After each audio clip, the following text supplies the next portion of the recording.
Hello everyone, I hope all of you are fine and welcome to all of you once again on your favorite channel, that is JE Physics Maniac.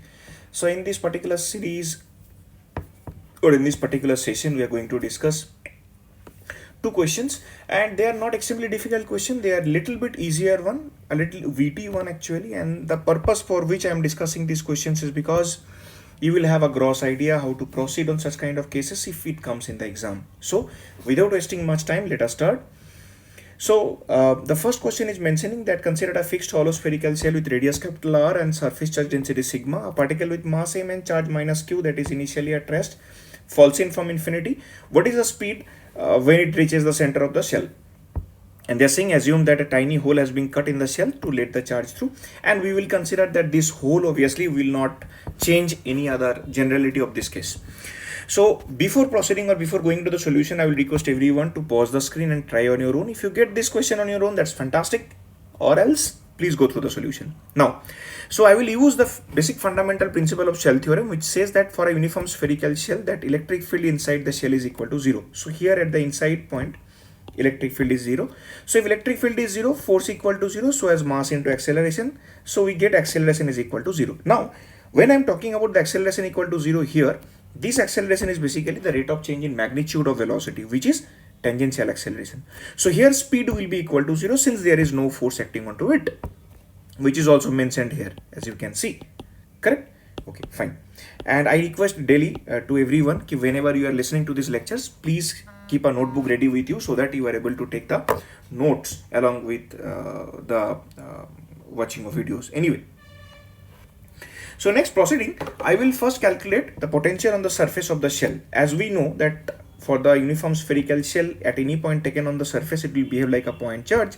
So simply Vs equal to 1 by 4 pi epsilon naught Q shell by capital R. If I write Q shell as equal to sigma into area, that is 4 pi r square into sigma divided by 4 pi epsilon naught r. So potential becomes r sigma by epsilon naught, right? Okay, so potential is r sigma by epsilon naught. Now we can calculate potential energy also. So how much is the potential energy? Potential energy will become charge into potential, that is equal to minus of r sigma q by epsilon naught. Since the charge is coming from infinity, so v is equal to kq by r tends to infinity, v tends to 0. So at the reference point or at the starting point, potential will be taken to be 0. So now the potential is slowly decreasing from 0 to minus r sigma q by epsilon naught. Hence we can write decrease in potential energy equal to gain in kinetic energy. From there we will get the speed of the particle just after entering the shell. And as we have discussed that from the shell surface to the center there is no force acting, so the speed remains same. So this is going to be the speed at the center also. Correct? So there are a lot many calculation on the screen, and you can simply pause the screen and take the calculations on your own, right? Okay, let's move ahead. Now this question is also based on the similar kind of concept, a little advanced one. So here there are two cone actually. See, consider two fixed hollow conical cells, correct? And they're ice cream kind of structure with base capital R, slant length L, surface charge density sigma, charge minus q, blah blah blah, and the charge is coming from infinity that they have given. Now in the similar situation, I have to calculate the speed of the charge when it is at this point. Okay, fine. So now again, what I will do, I will take an elemental ring. So this is the slant length L I am taking, and this thickness is dl. So charge on the elemental ring is sigma into dA. dA is equal to periphery of the ring 2 pi r into slant length dl for the element.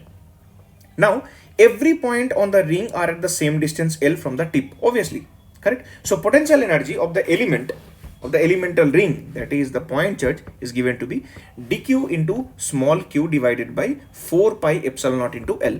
Okay, I'll just have a small correction from here. For what I will do, I will just take this small l, I will take from here, correct?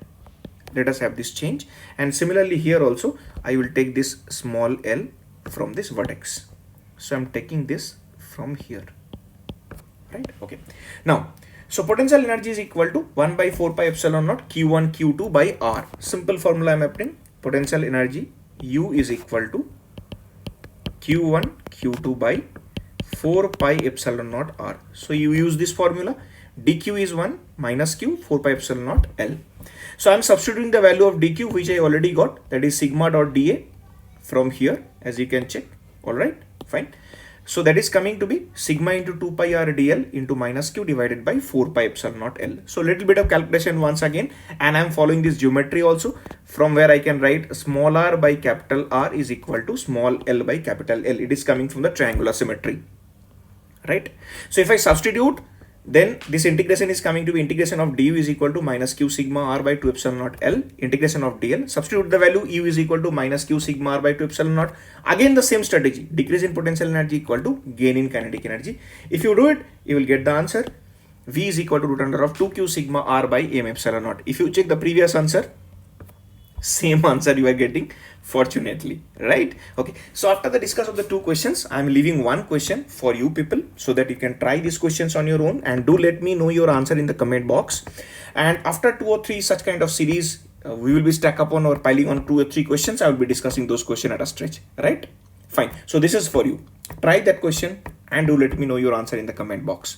Thank you very much. I hope you have enjoyed. I hope you have learned the thing how to apply this. And if you like this video, please subscribe and share. Thank you.